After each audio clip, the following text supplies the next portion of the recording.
Hello बच्चों, चलिए प्रश्न को पढ़ते हैं। वेग नियम क्या लिखा है? वेग नियम संतुलित रासायनिक समीकरण द्वारा निर्धारित नहीं किया जा सकता है यदि क्या करना बच्चों, दिए गए विकल्प सही विकल्प को चुनाव करना है। चलिए बच्चों देखते हैं मुख्य अवधारणा। मुख्य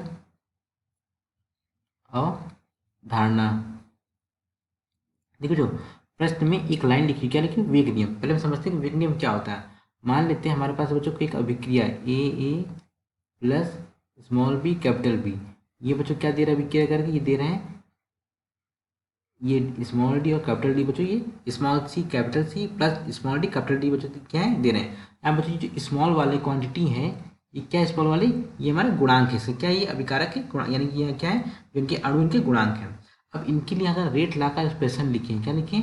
वेग नियम लिखें तो क्या हो जाएगा? रेट समानुपाती होगा किसके होगा? ये होगा ए की सांद्रता की घात एक्स तथा बी की सांद्रता की घात कितना है? वाई है। अब देखिए यहाँ पे अगर रेट बराबर क्या हो जाएगा? के। और ए की सांद्रता कितनी दी हुई है? ए की सांद्रता कितनी दी हुई है बच्चों? कितना गुणांक दिया हुआ है? स्मॉल ए। तो क्या हो जाएगा? स्मॉल ए गुणा बी, कैपिटल बी के साथ वाई का गुणा कितना दिया हुआ है? Small B. कितना दिया? Small B. तो ये क्या है? ये हमारा रेट ला का एक्सप्रेशन है। ये क्या है बच्चों? ये हमारा रेट ला का एक्सप्रेशन, यानी कि वेग नियम का एक्सप्रेशन होता है। अब कह रहे हैं कि वेग नियम संतुलित रासायनिक समीकरण किसके द्वारा निर्धारित नहीं किया सकता है। अब देखिए वैसे जो पहला विकल्प क्या है?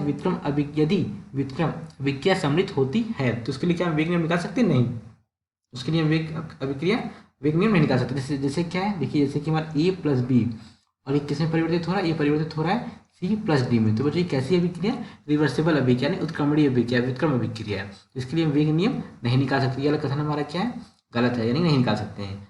सही है बच्चों, क्या कर रहा है? वेग नहीं किया जा सकता। तो बच्चों कथन सही हो जाएगा। अब देखिए जो दूसरा विकल्प क्या है? दूसरा विकल्प है यदि एक प्राथमिक अभिक्रिया मतलब ये होता है बच्चों, इसको इंग्लिश में बोलते हैं एलिमेंट्री रिएक्शन, या इसी को क्या बोलते हैं इंग्लिश में? सिंगल स्टेप रिएक्शन बोलते हैं। मान लेते हैं हमारे पास क्या है?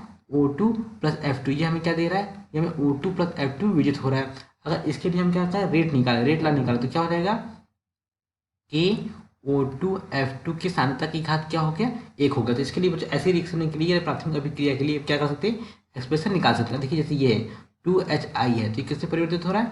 H2 प्लस I2 में परिवर्तित हो रहा है। तो देखिए इसके लिए हम निकालें जो रेट निकालें, इसके लिए जब हम रेट निकालेंगे तो क्या हो जाएगा? रेट बराबर के HI की सांद्रता की घात क्या हो गई? 2 हो गई। तो इसके लिए हम क्या रेट निकाल सकते हैं? तो बच्चों ये क्या हो जाएगा? ये कथन हमारा गलत हो जाएगा क्योंकि कथन हमारा सही है।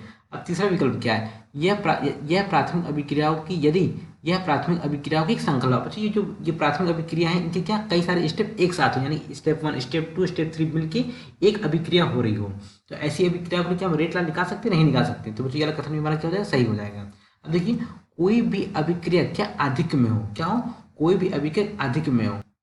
देखिए बच्चों जो लिखा है कोई भी अभिक्रिया इसका मतलब क्या? इसका मतलब ये हुआ कि बच्चों कौन सी रिएक्शन है? ये हमारी स्यूडो फर्स्ट ऑर्डर रिएक्शन, यानी कि छदम प्रथम अभिक्रिया है। अब देखिए इसका मतलब क्या होता है? इसका मतलब ये होता है कि देखिए इसको हम लिखते हैं नंबर चौथा विकल्प। चौथा विकल्प क्या है? ये चौथा विकल्प हमारा क्या? देखिए मान लेते हैं हमारे पास क्या है? ए और प्लस बी, हमें ये क्या दे रहा है? हमें ये दे रहा है उत्पाद दे रहा है। क्या दे रहा है? हमें ये उत्पाद दे रहा है। अगर इसके लिए हम वेग लिखें, इसके लिए हम जो वेग लिखेंगे तो क्या हो जाएगा? वेग बराबर के ए की सांद्रता की घात एक तथा बी की सांद्रता की घात क्या हो जाएगी? एक हो जाएगी।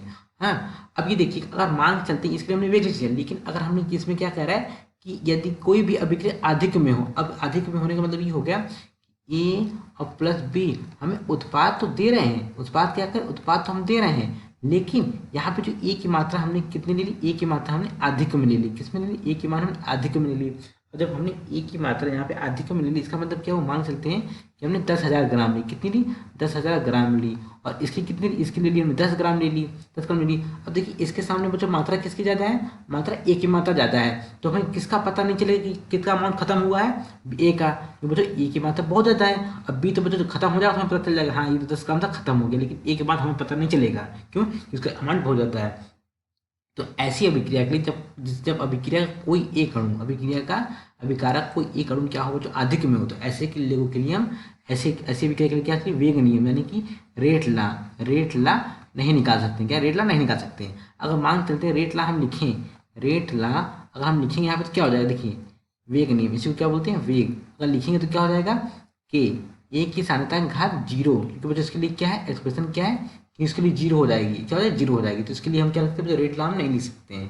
चल ऐसी अभिक्रिया क्योंकि एक सांद्रता का जीरो हो गई, क्योंकि इसकी क्या बची है, सांद्रता जीरो हो गई। तो इसके लिए ये कौन सी अभिक्रिया होगा, ये हमारे प्रथम कोटि अभिक्रिया हो गई। इसको इंग्लिश में क्या बोलते हैं, स्यूडो फर्स्ट ऑर्डर रिएक्शन बोलते हैं।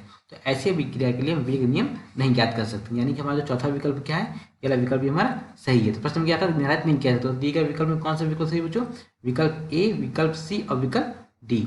विकल्प ए, सी, डी हमारा विकल्प सही है। आशा करते हैं आपको समझ आया होगा। धन्यवाद।